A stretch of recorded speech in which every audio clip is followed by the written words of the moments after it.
弟兄姊妹平安，今天是2021年的10月23号。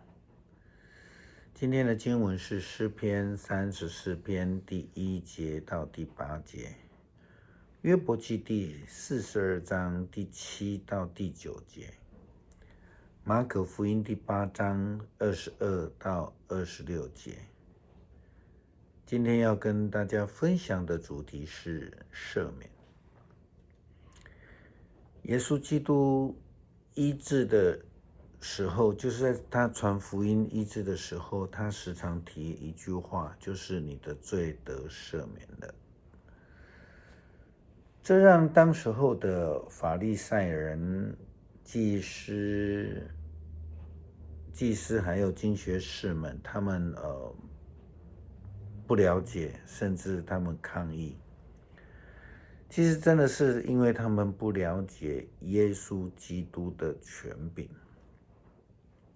耶稣基督的医治权柄包括了肉体上的医治，以及心灵的医治。因此他除了医治人的病，他同时也赦免人的罪，或者我们说是医治人的心灵。我们说赦罪、赦免，其实是上帝给世人最大的恩典。我记得小时候在学校的老师，他在对我们谈到犯罪的事情的时候，他举了一个例子，他劝告我们不能犯罪，叫我们不能犯错。那他用一个例子来做比喻，他说人的生命就像一块木板，罪呢就好像一根钉子钉在木头上。这个钉子如果拔掉，就是说这个罪被得赦了或是关完了这个钉子拔掉，这个钉孔仍然在。那老师的意思是说，罪的记录是跟随着一个人一辈子的。这或许对一般人说，一般的这种世界的法律是这样的规定，是这样的认知，没有错。但是非常明白的，这并不符合圣经的真理以及福音的原则。因为上帝赐下耶稣基督，基本上就是要赐下赦罪的功劳。这也正是我们昨天分享到这个读经，我们主题谈到上帝的祭司，耶稣基督大祭司的工作。我们回顾一下福音书所记载的耶稣基督，他大费周章的降世成为人子，然后又自己传扬福音，然后又被犹太人陷害，也被钉在十字架上，死在外邦人的手中。后来他死了，然后复活升天。这样整个非常浩大的工程，这样的降世，其实他的目的就是要拯救世人的罪，要赐下赦罪的恩典。就这样的基础来看，基督徒其实没有什么好夸口的。保罗说，他对我说，我的恩典够你用，因为我的能力是在人的软弱上显得完全。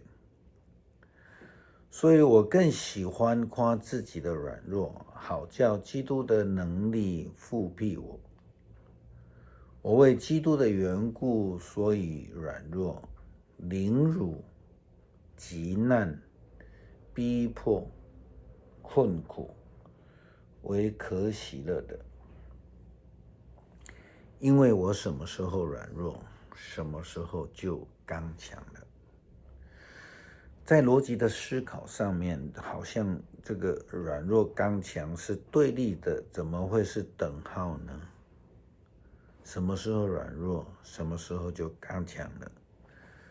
对我们来说，我们的软弱，由于我们的软弱，所以我们需要救恩。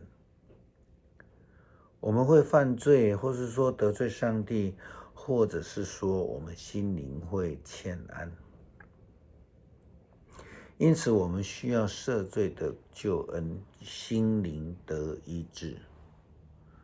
我们必须学习保罗的态度，我们更应该喜爱去夸耀自己的软弱，因为当我们愿意承认、愿意面对我们自己软弱的时候，我们就可以靠基督而刚强。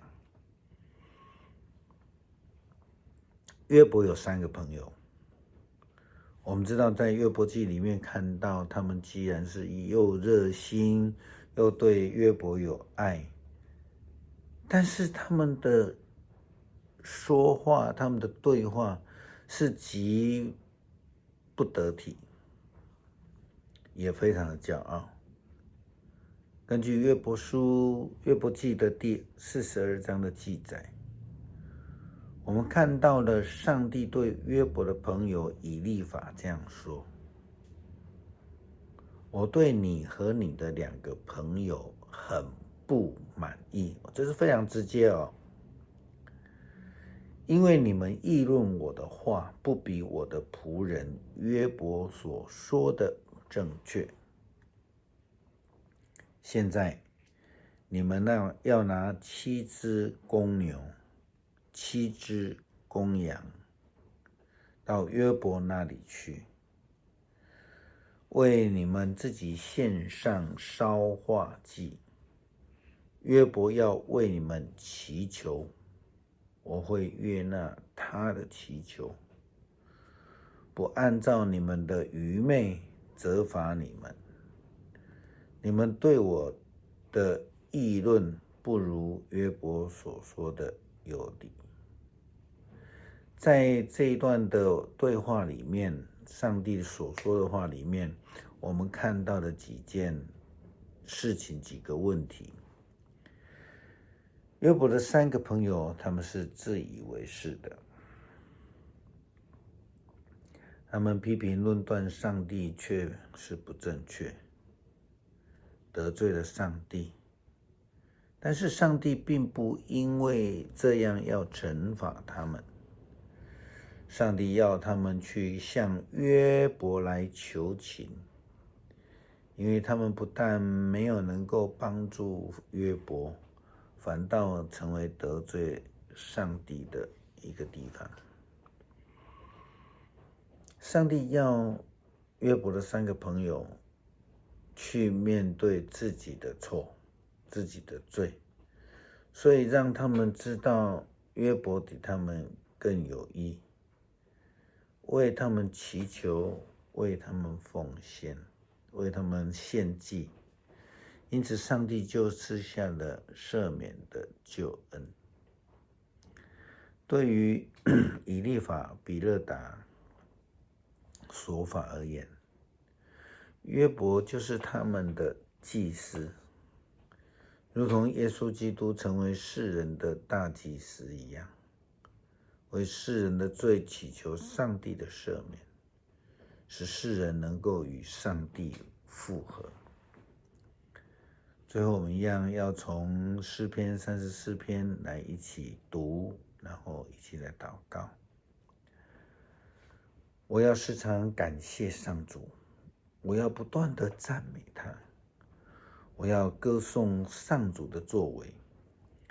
愿被压迫的人听见了都欢喜，要跟我一同歌颂上主的伟大。我们一同来赞扬他的名。我祈求上主，他就垂听，他救我脱离一切的恐惧。被压迫的人仰望他，他就有喜乐。他们不至于失望。上主垂听孤苦无助者的呼求，他救他们脱离一切患难。上主的天使保护敬畏他的人，救他们脱离危险。要亲自体验上主的美意，投靠他的人多么有福啊！我们一起来祷告，恳求天父赐下恩雨，使大地得以滋润，使我们有盼望。恳求主也怜悯加州的旱灾，共有50县陷入了有史以来第2大的干旱。在加州，他们需要主的怜悯，赐下恩典。我们也为海地受绑架的这个宣教师他们祷告，求主你赐下救恩，因为主你自己是我们以及世人的大祭司，是我们唯一的救赎。阿们。